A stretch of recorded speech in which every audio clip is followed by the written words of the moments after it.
Is it possible to shop for 7 Shipt customers at once? Today we find out just that. You gotta keep them separated. So I just got to Target. I have 7 Shipt orders. There was a bonus for 8 orders, and I already did one this morning, so I wanted to go for that bonus. It's going to be about 70 different things I have to shop for. I'm not in a rush. I feel like I have enough time. I'll head on into the store now. You gotta keep them separated. In order to get these offers, here's a few things that helped me. First, I scheduled myself for the full day as soon as I woke up. I also have good stats, and I live about 10 minutes away from a Target, which helps as well because Shipt considers your location when giving out offers. They also consider your stats and your availability. So you want to do those three things to increase your odds of getting offers. Make sure you stay to the end of the video. I'll show you a trick I use to get offers quicker than other shoppers. I'm not sure how known this trick is, but you're going to want to stay to the end for that. So in order to pull this off, I had to separate this into two different shopping sessions. I added the first 3 orders to my shopping list in the Shipt app. Each order was given a color to separate them. I made a section in my shopping cart for each color in each order. I used baskets to make sections in the shopping cart. You gotta keep them separated. So I shopped for the 3 orders, then I bagged them and brought them to my car. I put 1 in the front seat, 2 in the back seat, 1 behind the driver's seat, 1 behind the passenger's seat. I'll show you that now. I then went back into the store and shopped for the 4 remaining orders. While shopping, I once again used baskets inside of a shopping cart as a way to separate the orders. I'll show you how I separated my first 3 orders in the shopping cart now. You gotta keep them separated. Now, all of these 7 orders were small enough where I was able to do 3 in one shopping cart and 4 in another.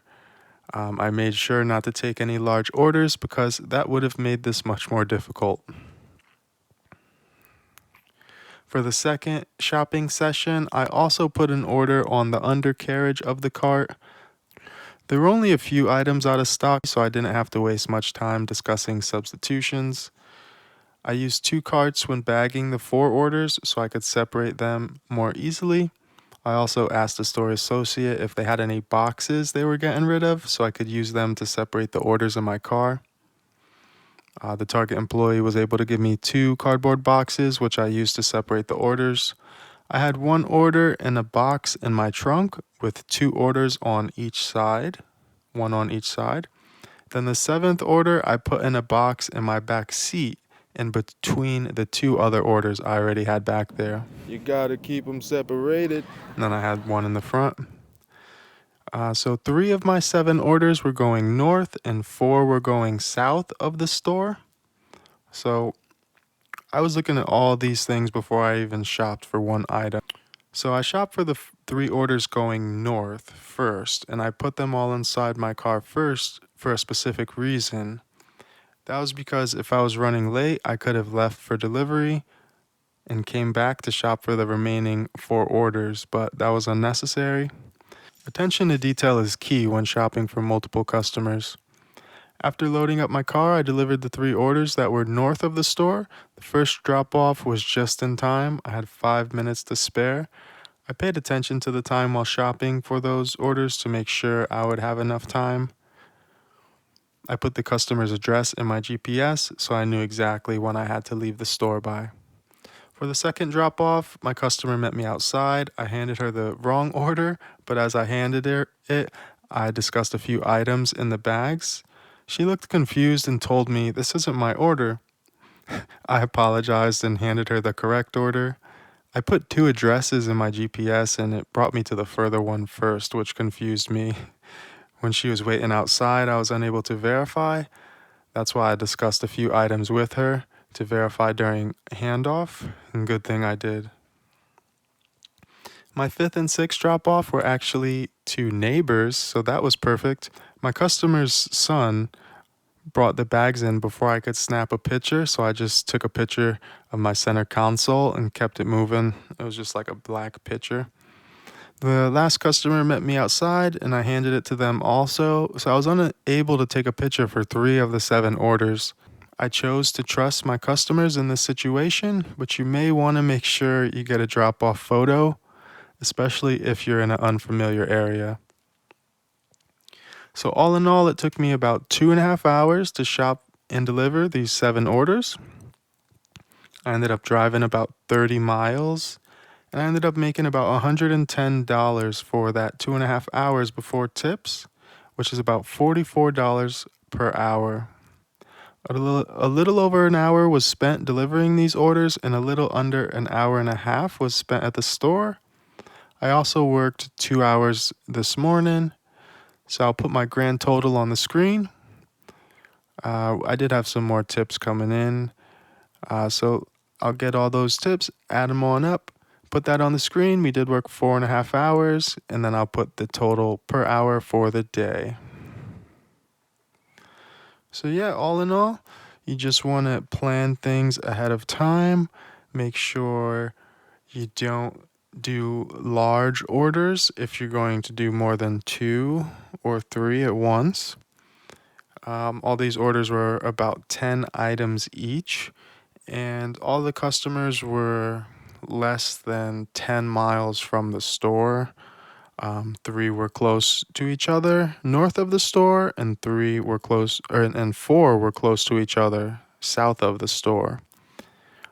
So it wasn't bad. Only had to drive those 30 miles.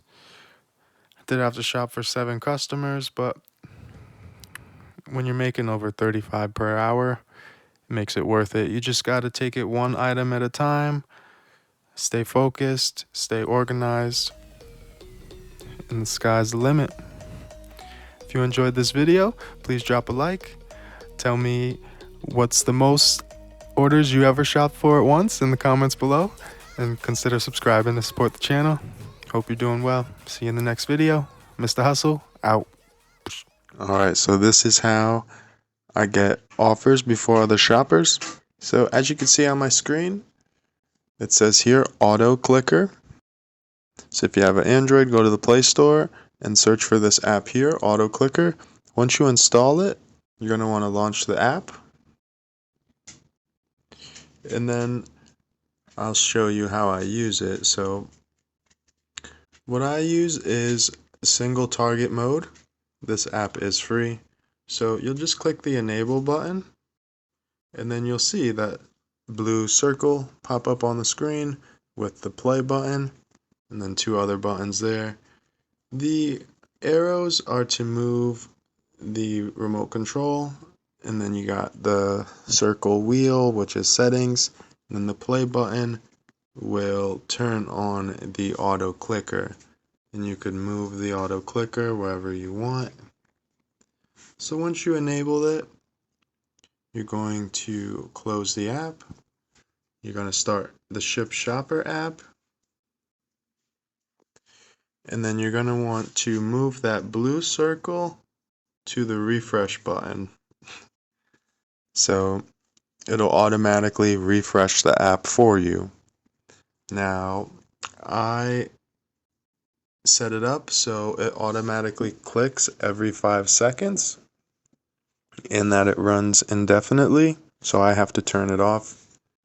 You could change it to whatever you want, milliseconds, minutes.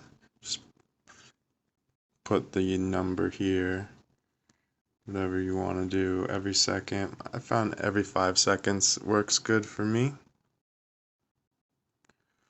And once it's all set up, you got it in the right place, you just click the play button, and then it'll auto refresh. As you can see, every 5 seconds, you see the little loading thing pop up on the screen. Then it checks for new offers. Sometimes the Shipt app is glitchy and you'll get delayed notifications. So if you're waiting for orders, it's best to have this setup running, and then you'll be notified as soon as an offer is in the open metro, or as soon as it gets offered to you, you won't have to worry about any delay. Yeah, so that's one of my secrets there to get more offers. I hope you guys find that helpful. Thank you for sticking to the end of the video, and I'll see you guys in the next one. You gotta keep them separated.